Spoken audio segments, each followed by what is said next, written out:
Hello everyone, this is Amrita and you're watching Techsathi.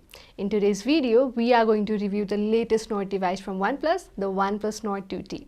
While talking about the Nord series itself, since its debut, it has had quite some complications, and the Nord 2T is also not free from them.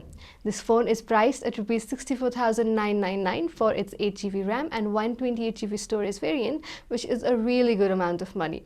We used this device for about 10 days and the review is based on our usage during that time period. So let's find out whether its price matches its performance. Starting with design, if you look at the front side of this phone, it will appear to you as an extremely ordinary one. But the real magic starts when you look at the back design. The back of the phone is a glass build which hosts an extremely unusual looking camera unit. These two black discs, in my opinion, ruin the premium feel of the phone completely.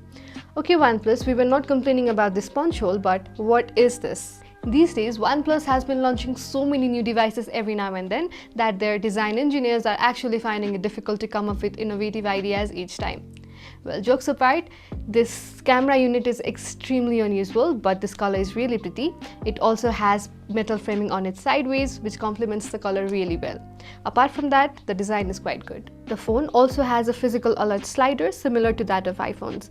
Beneath it, it has a power button, and on the left side, it has volume buttons. Similarly, on the bottom, it has a SIM card slot, microphone, Type-C port, and a pair of speakers. Well, the phone does not have any headphone jack, nor it comes with earphones. Now talking about display, the OnePlus Nord 2T 5G features a 6.43 inches Full HD Plus AMOLED panel and also supports 90Hz refresh rate. This makes animations, apps and menus scroll smoother than the standard 60Hz, which you can set the display to if you prefer to or want to save the battery life. Well, at this price point, you would expect a 120Hz refresh rate, but trust me, the phone performs really well in this department.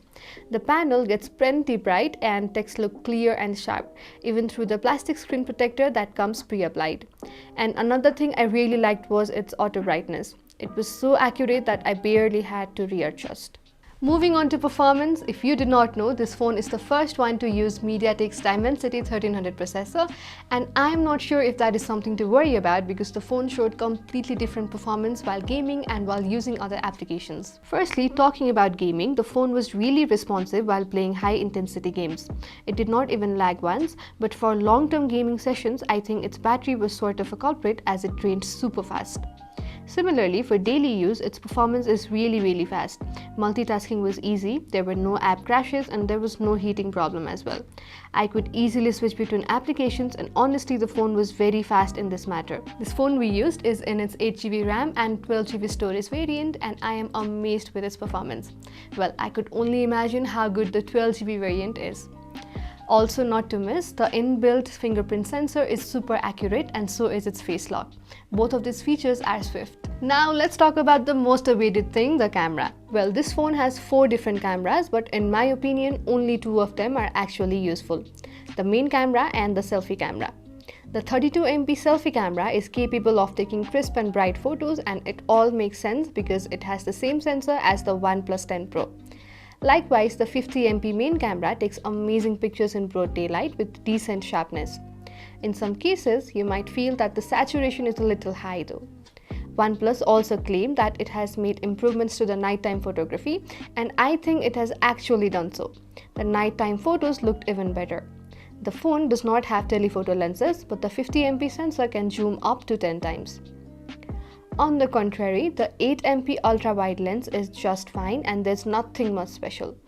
Again, the 2MP macro lens is simply useless, and I feel that OnePlus added it just to show that the Nord 2T also features macro lenses.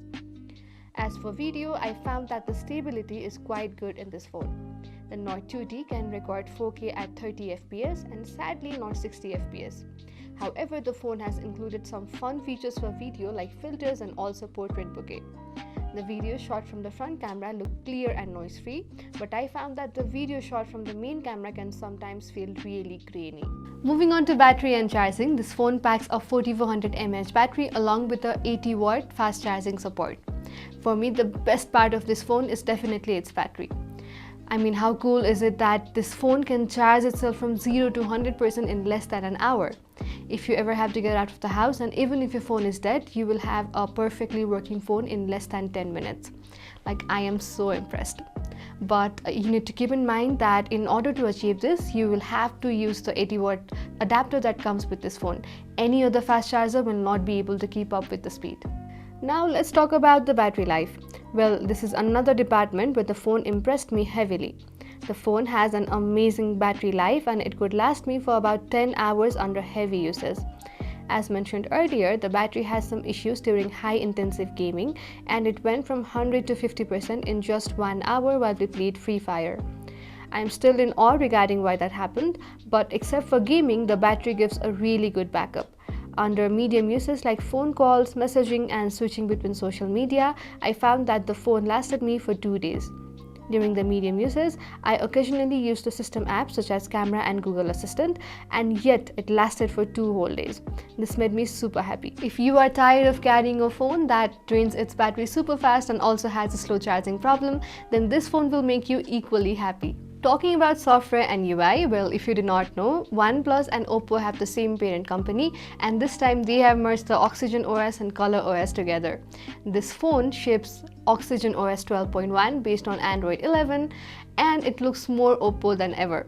Thankfully, it still retains some aspects of an OnePlus phone. There's also an always-on display option and a work-life balance mode that lets you control notifications and settings based on your schedules. Overall, it features a clean version of Android 12. One thing I really found annoying was the Photos app. I mean, it is really confusing when kept alongside Google Photos because I don't understand the point behind having 2 same apps. The worst part of the software deal is OnePlus will only offer 2 Android platform updates and 3 years of security updates. So the Note 2T will get Android 13 in 2023 and Android 14 in 2024 and its last security patch in 2025.